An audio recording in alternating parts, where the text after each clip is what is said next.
UP में 2027 विधानसभा चुनाव की तैयारी तेज हो गई है और इस बार जो सबसे बड़ा फैक्टर बन के सामने आया है वो है जेनज़ी, यानी कि 16 से 35 साल के युवाओं पे सबका फोकस है, चाहे वो भारतीय जनता पार्टी हो या फिर विपक्षी दल। देखिए, विपक्षी दल लगातार पेपर लीक का मुद्दा हो या बेरोजगारी का मुद्दा हो, तमाम मुद्दों को लेकर जेनज़ी को साधने का प्रयास कर रहा है। वहीं भारतीय जनता पार्टी युवा नीति पर काम करते हुए नजर आ रही है। अब आने वाले समय में यह पता चलेगा कि आखिरकार ये जेनज़ी किसके समर्थन में जाएंगे। रिपोर्ट देखिए।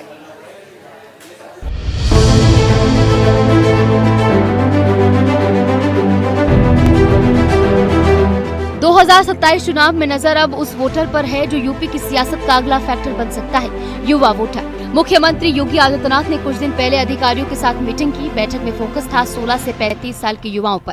सीएम ने युवाओं की आकांक्षाओं और जरूरतों को समझने के निर्देश दिए। इन्हीं जरूरतों के आधार पर नई युवा नीति तैयार हो रही है, यानी चुनाव से पहले योगी सरकार ने जेनज़ी और युवा वोट को साधने पर काम शुरू कर दिया है। लेकिन सवाल ये है कि केवल युवाओं तक पहुँचने के लिए योगी सरकार का प्लान आखिर क्या है। हाई लेवल मीटिंग में सीएम ने अधिकारियों से सरकारी योजनाओं से युवाओं और रोजगार से जुड़ी जानकारी ली। रोजगार और लाभार्थियों का आंकड़ा 2025-26 1,37,304 लाभार्थी, 4,11,912 रोजगार, यानी रोजगार स्केल और सरकारी योजनाएं जेनज़ी प्लान का आधार हैं। प्रधानमंत्री स्टार्टअप की योजनाएं, प्रधानमंत्री स्टैंड अप की योजनाएं, डिजिटल भारत की योजनाएं, एनईपी 2020 और अनेक ऐसी योजनाएं हैं। मिशन रोजगार के अंदर भी देश के अंदर लाखों नौजवानों को नौकरियां मिल रही हैं और मुझे बताते हुए प्रसन्नता है, पिछले 9 वर्ष में 9 लाख से अधिक नौजवानों को सरकारी नौकरी अकेले उत्तर प्रदेश के अंदर प्राप्त हुई है। अब जरा देखिए, युवाओं तक पहुंचने के लिए किन युवाओं को अपना हथियार बना रही है सरकार। योगी सरकार का जेनज़ी प्लान, 25 लाख से ज्यादा पीएम कौशल विकास योजना लाभार्थी, 60 लाख टैबलेट स्मार्टफोन लाभार्थी, 28 लाख छात्रवृत्ति लाभार्थी, 3,350 करोड़ की सहायता, 37,280 युवा स्वरोजगार योजना लाभार्थी, 2,98,000 रोजगार सृजन।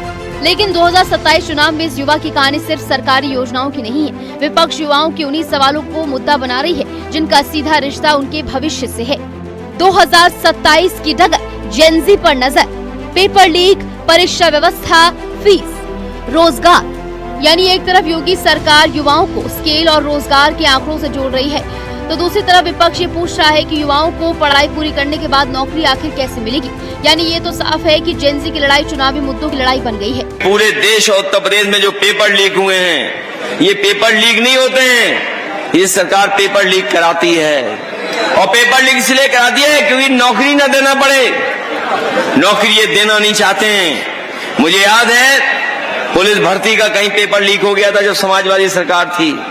हमने तुरंत व्यवस्था बदल दी और हमने कहा कि जो नौजवान परीक्षा में गए थे और किसी कारण ये परीक्षा नहीं हो पा रही है, अगर दोबारा परीक्षा कराएंगे तो बहुत समय लगेगा। उस समय फैसला लिया था कि अपना 10वां 12वें की मार्कशीट दिखाओ और अपना फिजिकल करके दिखा दो, अपने आप भर्ती हो जाओगे जब मेरिट में ऊपर होगे। और उस समय हम लोगों ने 30,000 से ज्यादा भर्ती केवल 9 महीने में करा करके दिखा दी।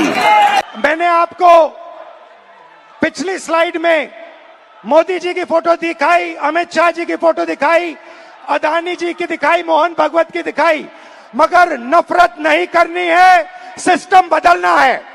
प्यार से, मोहब्बत से, नफरत से नहीं। ये तो साफ है कि 2027 में युवा सिर्फ वोटर ही नहीं बल्कि सत्ता की दिशा भी तय कर सकता है। योगी सरकार युवा रोजगार नई युवा नीति के तहत जेनज़ी तक पहुंचने की नीति बना रही है, तो विपक्ष अलग अलग मुद्दों के आधार पर मैदान में है, लेकिन युवा ही आखिरी फैसला करेंगे। जेनज़ी को ये फैसला करना है। देखना होगा कि 2027 का जेनज़ी का भरोसा आखिर किस पर टिकता है, सरकार पर या विपक्ष के मुद्दों पर। ब्यूरो रिपोर्ट, हिंदी खबर।